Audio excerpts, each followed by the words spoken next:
영혼이 떠나가시니라. 네, 오늘은 다 이루었다라는 제목 가지고 함께 말씀 나누겠습니다.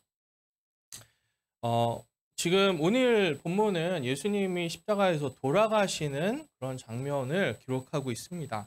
우리가 3주에 걸쳐서 예수님이 십자가에 지신 그 내용들을 이렇게 다루었습니다. 오늘까지 3주 3번에 걸쳐서 나누는데 첫 번째 혹시 제목이 기억나시나요?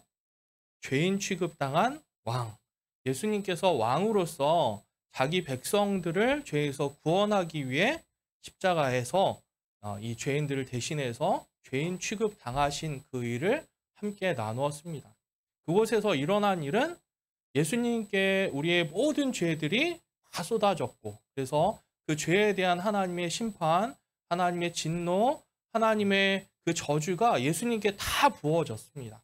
그리고 그래서 우리에게는 죄가 용서되었고, 두 번째는 또 예수님이 이루신 그 의로움이 우리에게 전가되어서 우리에게 넘겨져서 우리가 하나님으로부터 의롭다움을 받는 그 근거가 되었습니다.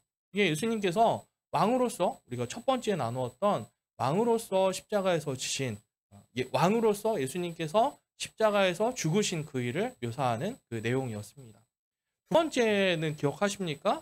두 번째,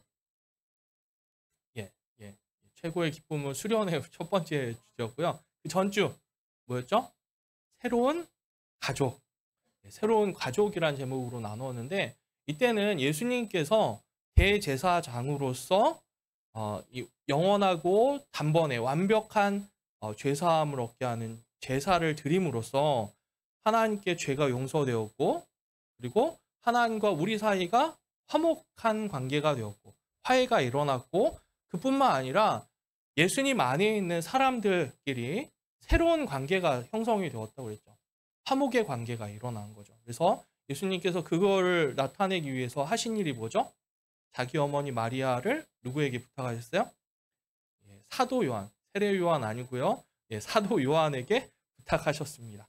자기 제자에. 그래서 새로운 가족을 얻게 하셨죠. 이처럼 예수님께서 대제사장으로서 죄사함을 얻게 하는 그 최고의 그리고 단번에 영원한 그런 제사를 드림으로써 하나님과 화해가 일어나고 사람들 사이에 새로운 관계가 일어나는 일, 그 일을 예수님께서 하신 거예요. 자, 근데 여러분, 그리스도라는 말이 무슨 뜻이죠? 무슨 뜻이죠? 기름 부음을 받은 자라는 그런 뜻이잖아요. 구약 성경에 기름 부음은 세 가지 직분이 있습니다. 뭐였죠? 왕, 대제사장, 제사장, 그 다음에 선지자였잖아요. 예수님께서 그리스도로서 십자가에서 죽으신 일도 우리가 첫 번째 다룬 것처럼 왕으로서 하신 일이 있고요. 두 번째는 대제사장으로서 하신 일이 있어요. 세 번째 그러면 무슨 이야기가 나와야 될까요? 선지자로서 예수님께서 이 십자가에서 하신 일이 오늘 등장을 합니다. 예수님께서 여러분 선지자는 어떤 역할을 하죠? 어떤 직분이죠? 하나님의 뜻을, 하나님이 하시는 일들을, 또 하나님이 하시는 말씀, 하나님의 뜻, 그걸 대신해서 사람들에게 선포하는, 하나님의 뜻을 나타내는 그 일이 선지자로서 하는 일이잖아요. 예수님께서 오늘 본문에 보면 예수님께서 십자가에서 죽으실 때 돌아가시면서 하신 말씀이 오늘 설교 제목이에요. 뭐예요? 뭐라고요? 다 이루었다고요. 다 이루었다고. 이 다 이루었다라는 이 선언을 통해서 예수님께서 선지자로서 하나님의 뜻을 백성들에게, 사람들에게 선포하는 그 일을 하십니다. 또 오늘 이 세 번째, 이 그리스도의 삼중직이라고 얘기하는데 왕, 대제사장, 선지자의 역할을 지금 감당하시는 거예요. 오늘은 특별히 선지자로서 이 하나님의 뜻을, 하나님의 말씀을, 하나님이 어떤 계획을 갖고 있는지 사람들에게 선포하시는 그 장면이 오늘 등장을 합니다. 자, 우리 그 염두에 두고, 그래서 오늘 말씀이 다 이루었다라는 그 말씀인데, 이 다 이루었다가 어떤 의미인지 먼저 알아야 되고, 그것이 우리한테 어떤 영향력이 있는지, 어떤 의미인지에 대해서 함께 나누도록 하겠습니다. 먼저 우리 28절부터 30절 다시 한번 읽어보겠습니다. 시작.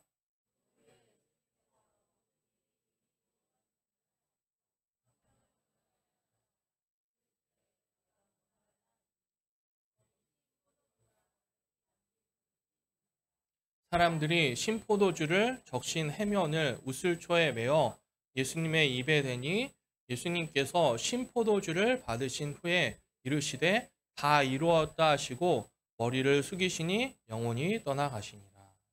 예, 그 후에라고 오늘 본문이 시작되어 있죠. 앞에 어떤 사건이 있었죠? 예수님께서 자기 어머니 마리아를 누구에게 부탁했다고요? 사도 요한에게 부탁해서 새로운 가족을 만드시는 그 일을 하셨어요. 그 후에 예수님께서 이렇게 아셨다고 해요. 뭘 아셨습니까? 모든 일이 이미 어떻게 된지 알고 이루어진 줄 아시고 라고 말씀하십니다. 여기 여기 이미라는 이 단어를 조금 다르게 해석을 하는 게 더 우리한테 이해하기가 쉬운데 이미보다 이제라고 하는 게 조금 더 우리한테 의미가 다가올 것 같아요. 예수님께서 모든 일이 이제 이루어진 줄 아시고 라는 그 말이 맞는 것 같습니다. 영어 번역본에 그런 의미로 사용되는 것이 많이 있습니다. 자, 하나님께 뭐가 이루어졌다라는 말이냐면은 하나님께서 예수님을 보내셔서 이루고자 했던 그 모든 일을 말합니다. 그 모든 일이 이제 이루어진 줄 아셨어요. 다시 말해서 하나님께서 성경을 통해서 미리 예언하셨어요. 선지자들 통해서 미리 예언하셨어요. 메시아를 보내서 내가 이런 일을 할 거다라고 하나님께서 약속하셨는데 그 약속한 모든 일이 이제 이루어지는 거예요. 무엇을 통해 이루어지냐면은 예수님께서 십자가에서 죽으시는 이 사건을 통해서 예수님을 보내신 그 모든 일들이 이루어집니다. 여러분, 예수님의 죽음을 통해서 하나님께서 이루겠다라고 하신 이 성경의 말씀은 어떤 말씀이 이루어지는 걸까요? 그것은 구약에 있는 모든 성경의 말씀이에요. 구약의 모든 예언된 말씀입니다. 하나님께서 그리스도를 보내셔서 이루겠다고 하신 모든 말씀이 이제 이루어진다라는 거예요.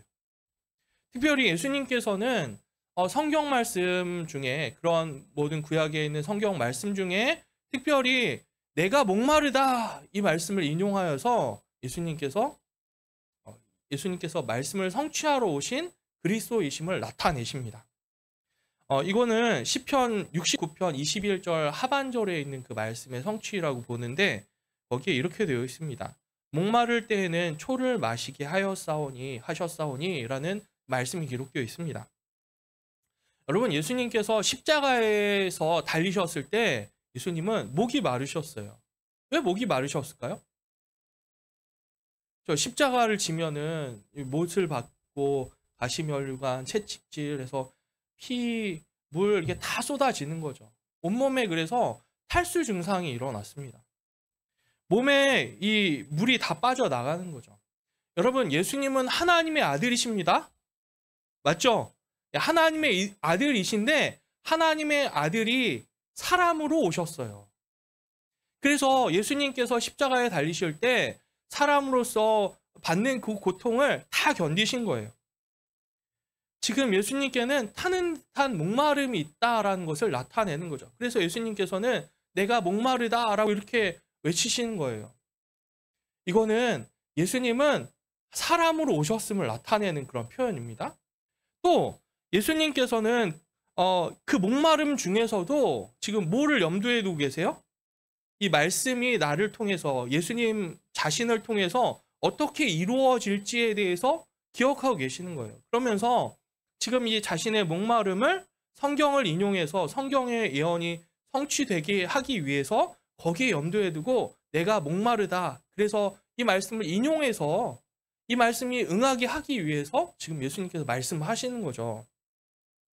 이걸 통해서 뭘 알 수 있습니까? 예수님은 단지 사람일 뿐만 아니라 사람만 되는 게 아니라 하나님께서 성경의 예언을 이루기 위해서 하나님의 아들을 하나님께서 보내셨다라는 거예요.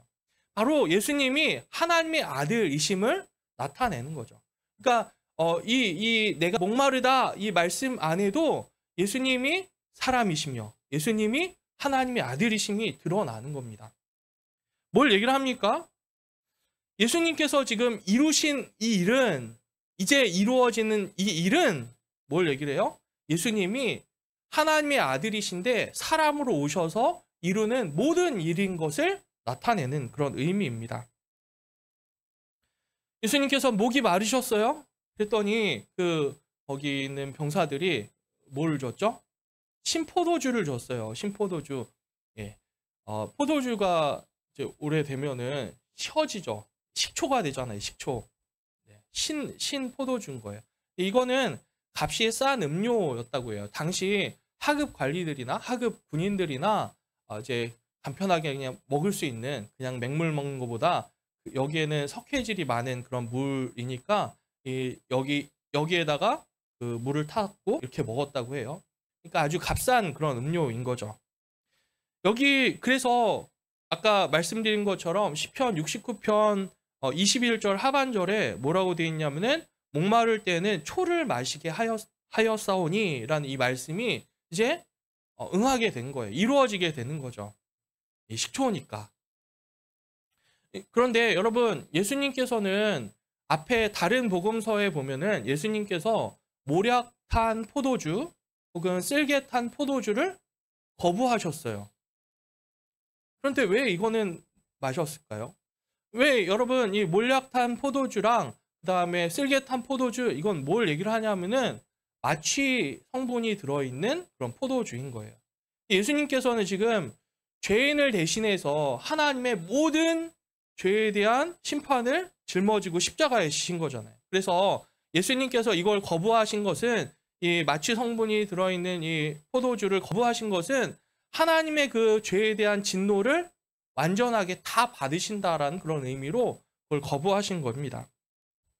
예수님께서 목마르셨습니다. 목마르신 예수님께서는 이 신포도주 그것을 받으십니다. 이로써 성경을 응하게 하는 거죠. 성경이 성취되는 거죠. 근데 여러분, 이 예수님께서 이제 다 이루었다고 말씀하시면서 왜 하필 이 말씀을 인용하셨을까요? 왜 하필 다른 말씀도 구약 성경이 얼마나 많아요. 그리고 이 구약 성경 모두가 다 예수님을 향한 그 말씀인데 이 말씀 중에 하필이면 왜 그 말씀을 인용해서 예수님께서 말씀하셨을까요? 이건 특별한 의미가 있기 때문에 그 말씀을 하신 거예요. 예수님께서 지금 이루시는 일이 예수님이 목마르시고 그리고 신포도주를 마시는 이 일과 연관되어 있기 때문에 이 말씀을 이루는 것이 예수님께서 십자가에서 이 세상 가운데 하나님의 아들이신데 사람으로 오셔서 하신 모든 일을 함축적으로 핵심적으로 나타내는 일이기 때문에 예수님께서 이 말씀을 인용하신 거예요. 자, 예수님께서 목마르셨습니다. 그렇죠. 이 목마른 거는 죄인의 상태를 얘기를 합니다. 죄인의 상태. 예레미야 2장 13절에 보면 이런 말씀이 있습니다. 자기 백성, 그러니까 죄인들은 이런 모습이라고 해요. 생수에 근원된 눈이 은찬이 전에 이렇게 뒤집어진 것처럼 은찬이 지금 안 자고 있는데 이렇게 자꾸 감기시는 분들이 계세요. 자, 여기 보세요. 예수님이 돌아가셨는데 지금 이 장면인데 어떻게 잠이 오십니까? 네. 자, 네, 아니래요. 네. 자, 여기 보세요. 자, 예수님, 예레미야 2장 13절에 보면 이런 말씀이 있어요. 생수의 근원이신 하나님을 버리고 스스로 웅덩이를 팠는데 그 웅덩이가 물을 가두지 못하는 터진 웅덩이와 같다라고 이렇게 말씀하세요. 이게 죄인의 모습이거든요. 다시요. 원래 하나님은 생수의 근원이세요. 그래서 하나님으로부터 공급받는 그 생수를 마셔야지 만족을 얻고 기쁨을 얻게 되는데 이 하나님께서 주신 걸 거부하고 스스로 웅덩이를 파는 거예요. 어디 다른 물 없나? 다른 기쁨 없나? 다른 만족되는 거 없나? 그러면서 사람들이 하나님을 외면하고 스스로 웅덩이를 막 팝니다. 근데 문제는 뭐예요? 거기 물이 나와요? 안 나와요? 안 나와요. 물을 부어도 가두지 못하는 터진 웅덩이와 같대요. 전혀 기쁨을 누릴 수 없다라는 거죠. 그래서 이 죄인의 상태는 영혼의 갈급함이 늘 있는 거죠. 이 영혼의 갈증이 해결할 길이 없는 거예요. 그래서 계속 웅덩이를 팝니다. 파는데 수고는 있지만 그거는 물을 가두지 못하는 웅덩이만 파는 거예요. 그게 죄인의 모습입니다. 그런데 예수님께서는 그런 죄인들을 위해서 오셨잖아요. 그런 죄인들을 위해서 오셔서 무엇을 하십니까? 그 갈증을 해결해 주신 분이 바로 예수님이라는 거예요. 그래서 참된 만족, 생수의 근원 되신 하나님을 알게 하시고 그 근원 되신 예수님을 통해서 그 생수를 공급받아서 참된 만족, 참된 기쁨을 누리게 하시는 분이 예수님인 거예요. 이걸 위해서 예수님께서 세상에 오신 거죠. 그래서 예수님께서 뭘 하셨죠? 우리 요한복음 지금 19장 거의 끝나가는데 요한복음을 우리가 강의를 했잖아요. 2장에 무슨 사건이 나오냐면은 2장에 보면은 예수님의 첫 번째 표적이 나옵니다. 이게 무슨 내용이죠? 가나 혼인잔치에 있었던 일이죠. 문제가 있었죠. 무슨 문제가 있었어요? 이 혼인잔치에? 포도주가 떨어졌어요. 기쁨이 가득 차야 될 이 혼인잔치인데 여기에 기쁨을 상징하는 포도주가 떨어지는 거예요. 이게 바로 죄인들의 모습인 거죠. 죄인들. 갈급한데 채울 길이 없는 이 참된 기쁨이 없는 이 죄인들의 모습인데 그런데 거기서 예수님께서 뭘 하셨죠? 물을 포도주로 바꿔주셨죠. 참된 기쁨을 공급해 주시는 거잖아요. 이 일들을 행하셨어요. 이걸 통해서 예수님이 왜 오셨냐? 참된 기쁨, 참된 만족을 공급해 주기 위해서 오신 분이다라는 게 첫 번째 표적을 통해서 나타나는 거예요. 자, 또 우리 2장 넘어가면은 4장에 무슨 얘기가 나오죠? 사마리아 여인 얘기가 나오잖아요. 사마리아 여인에게 예수님께서 뭐라고 말씀하십니까? 영생하도록 솟아나는 샘물을 내가 공급하러 왔다라고 말씀하시는 거예요. 영생하도록 솟아나는 샘물. 지금 이 정오에 우물물에 물을 뜨러온 이 여인에게 늘 물을 떨어야 되는 그 여인, 그리고 많은 남편이 5명의 남편이 있었지만 지금 살고 있는 사람도 남편이 아니지만 남자랑 같이 살고 있는 헛된 예배를 드리고 있는 이 여인에게 예수님께서 내가 그 갈증을 채우러 온 영생하도록 솟아나는 그 샘물을 내가 주러 온 그런 예수입니다. 그리스도다라는 것을 드러내셨잖아요. 또 한 3장 정도 넘어가면 7장에 무슨 얘기가 나옵니까? 여기는 초막절 절기 얘기가 나와요. 거기 초막절 절기 마지막 날에 예수님께서 사람들에게 외치십니다. 뭐라고 외치십니까? 누구든지 목마르거든 내게로 와서 마시라.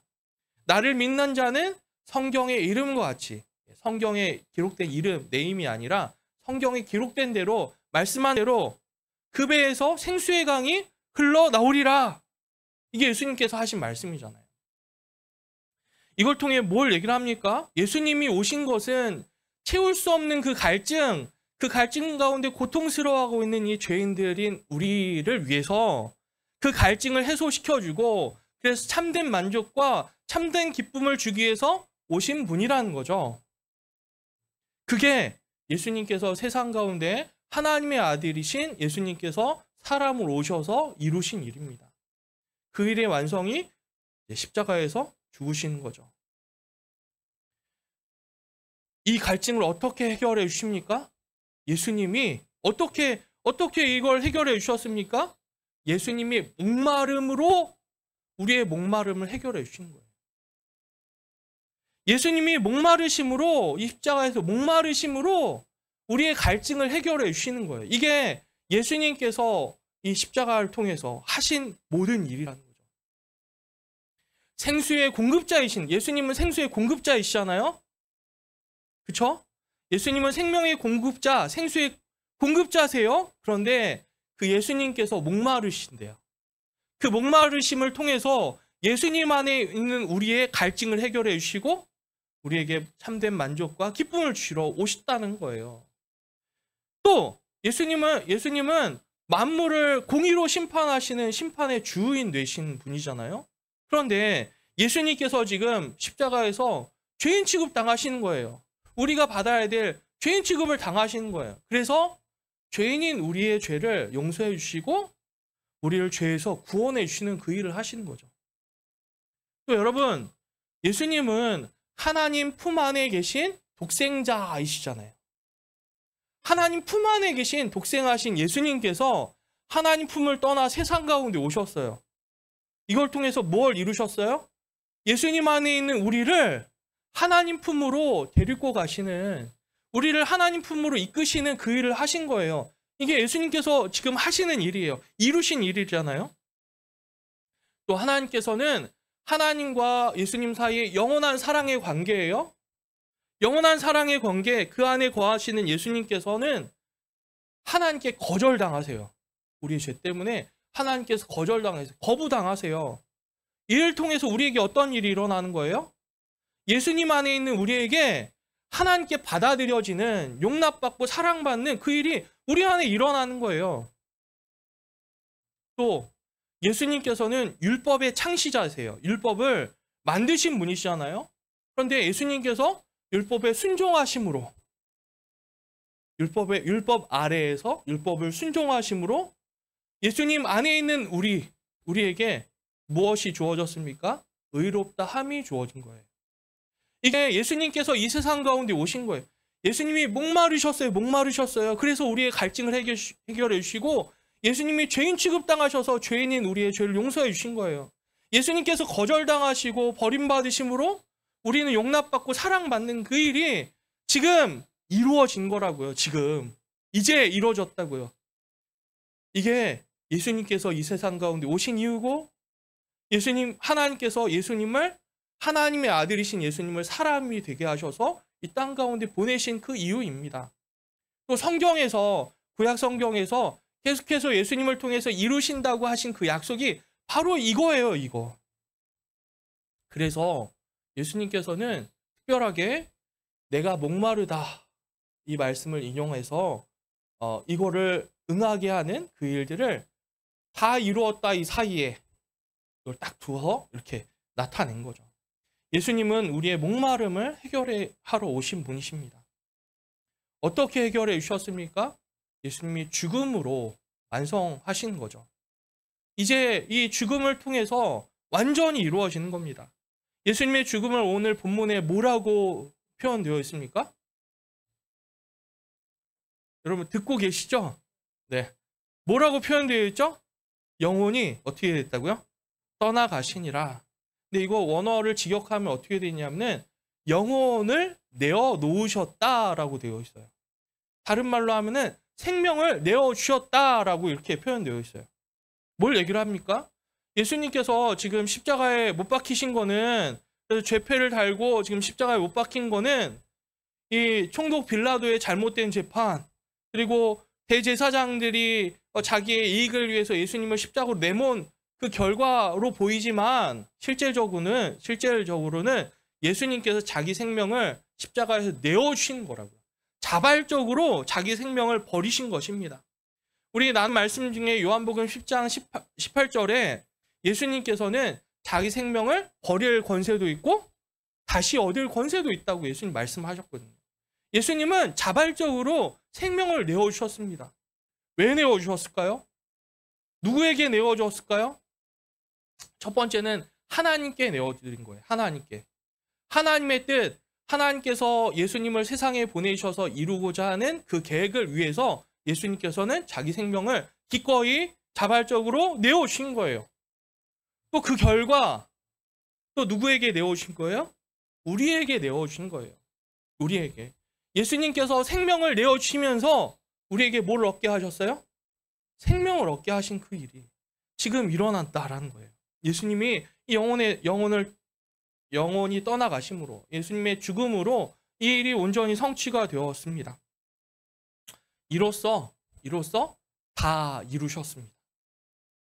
다 이루었다라고 예수님이 선언하신 거죠. 이 단어가 테텔레스타이라고 해요. 유명한 단어니까 기억해 주세요. 테텔레스타이. 따라해 주세요. 테텔레스타이. 테텔레스타이. 이게 무슨 뜻이냐면은 완전히 값을 치루었다. 완불이란 뜻이에요. 뭐란 뜻이라고요? 완불. 뭐가요? 테텔레스타이. 이게 완불이란 뜻이에요. 값을 다 치렀다라는 거예요. 이 값을 다 치렀다는 말은 다시 말하면 뭐예요? 더 뭔가를 낼 필요가 없어졌다라는 말이에요. 더할 것이 없다라는 거예요. 그러니까 하나님께서 예수님을 보내셔서 이루고자 한 모든 일이 완벽했고, 특별히 우리가 죄인인데, 그래서 우리의 죄에서 구원하기 위해서 필요한 모든 대가를 예수님이 다 지불하셨다라는 그런 의미예요. 여기에 1원이라도 뭔가를 우리가 더할 필요가 없다라는 거죠. 이거를 선포하신 거예요. 선포하신 게. 남은 게 없다라는 게 선포된 거죠. 예수님께서는 선지자로서 하나님의 뜻, 하나님께서 예수님을 왜 보내셨어요? 이 완불을 위해서 보내셨어요. 완불. 다 이루었다. 이 완불을 위해서 보내셨다고요. 근데 이걸 위해서 예수님께서 하나님의 아들이신데 사람으로 오셨고 모든 일을 행하셨는데 이게 다 끝났다라는 거예요. 완전하게 다 끝났다는 거예요. 하나님의 뜻이 완전히 이루어졌다는 거예요. 예수님을 통해서 이루고자 한 그 일이 하나도 남김없이 다 이루어졌다라는 그 선포를 예수님이 하신 거예요. 다 이루었다. 완전히 다. 이거는 이제 이 두 가지 의미가 있는데 첫 번째는 완전히 다 이루어진 거예요. 그래서 더할 것이 없다라는 거예요. 다시 말하면 이런 거죠. 예수님이 무슨 일을 하셨어요? 우리의 영혼의 목마름을 채우기 위해서 오셨잖아요. 그래서 우리가 영혼의 목마름을 채우기 위해서 더할 것이 눈치를 잘 보세요. 자, 우리의 영혼의 목마름을 채우기 위해서 우리가 더할 것이 없다. 또 우리가 죄를 용서받기 위해서 더할 것이 없다. 확신이 없으신가요? 없다고요. 또 우리가 하나님께 나아가기 위해서 더할 것이 이제 하기 싫으신 거죠, 여러분. 네. 해주세요. 네. 우리가 하나님께 나아가기 위해 필요한 것이 더 이상 없다. 예. 우리가 하나님께 사랑받고 용납받기 위해서 우리가 뭔가를 할 필요가 없다. 그렇죠? 예, 하나님께 의롭다함을 받기 위해서 우리가 뭘 할 게 없다라는 겁니다. 맞습니다. 완전히 다 이루어졌다는 거예요. 완벽하게 다 이루어졌다라는 거예요. 이게 이 완불, 테텔레스타이 다 이루었다라는 의미라고요. 여러분, 또 다 이루었다라는 말이 무엇을 얘기를 하냐면은 예수님께서 이루신 것이 완전했기 때문에 이거보다 좋은 게 없다라는 거예요. 하나님께서 예수님을 통해서 다 이루어서 우리에게 주신 사랑, 구원, 평안, 기쁨, 만족, 이거보다 더 나은 것이 절대로 없다라는 거예요. 다시 정리하면 뭡니까? 다 이루었기 때문에 우리가 뭔가를 더 덧붙여서 지불할 게 뭔가 우리의 자격 조건, 혈통이나 또 어떤 예배의 태도나 우리의 마음이나 이런 게 필요가 없다라는 거예요. 이거 더 할 게 없다라는 거예요. 이게 첫 번째 얘기하는 거고요. 두 번째는 예수님께서 주신 구원이 완전했기 때문에 다른 데서 찾아서 헤맬 필요가 없다라는 거예요.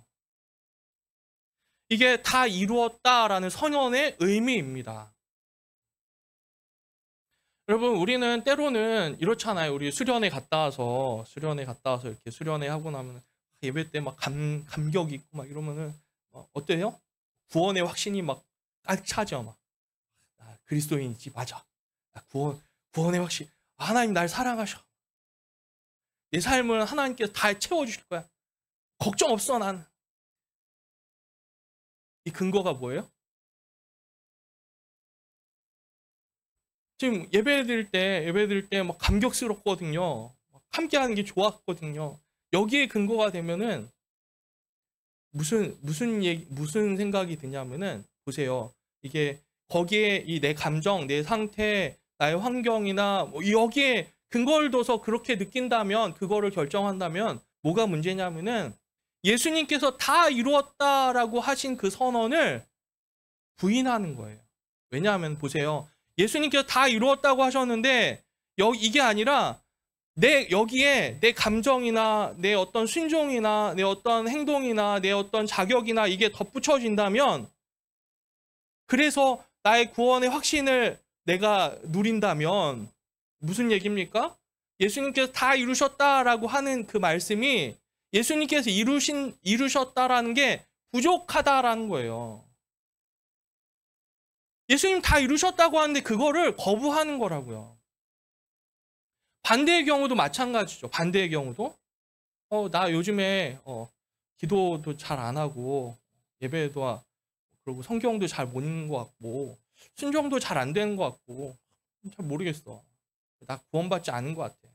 나 그리스도인인 거 그리스도인 아닌 것 같아. 이것도 뭐에 대한 불신이냐 하면은, 자, 이 사람에게 모자란 것은 어떤 행동이나 어떤 감정이나 어떤 상태의 문제가 아니에요. 이게 모자른 게 아니에요. 뭐가 부족하냐면은 예수님께서 다 이루었다라고 하신 그 말씀에 대한 신뢰가 부족한 거죠. 불신앙이에요, 불신앙.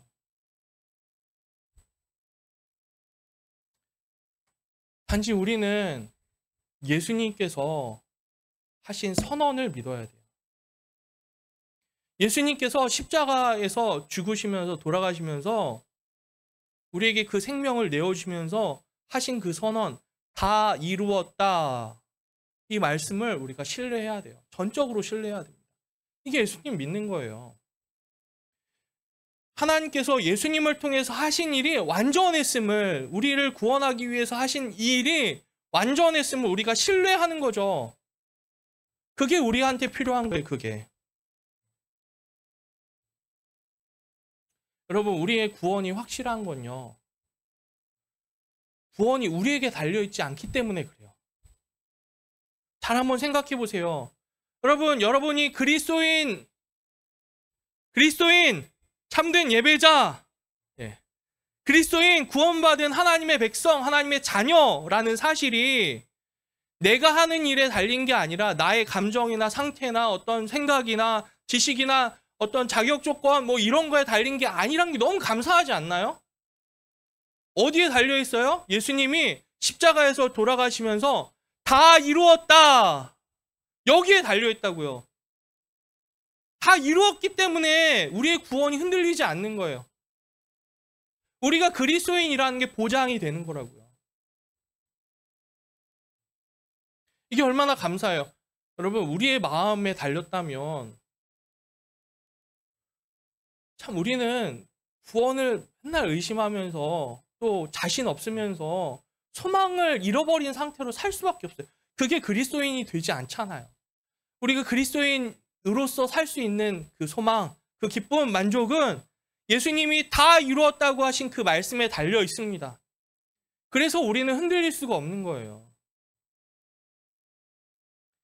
그러면 이럴 때 구원의 확신이 없고 내가 그리스도인인지 잘 모르겠고, 그럴 땐 우리는 어떻게 해야 될까요?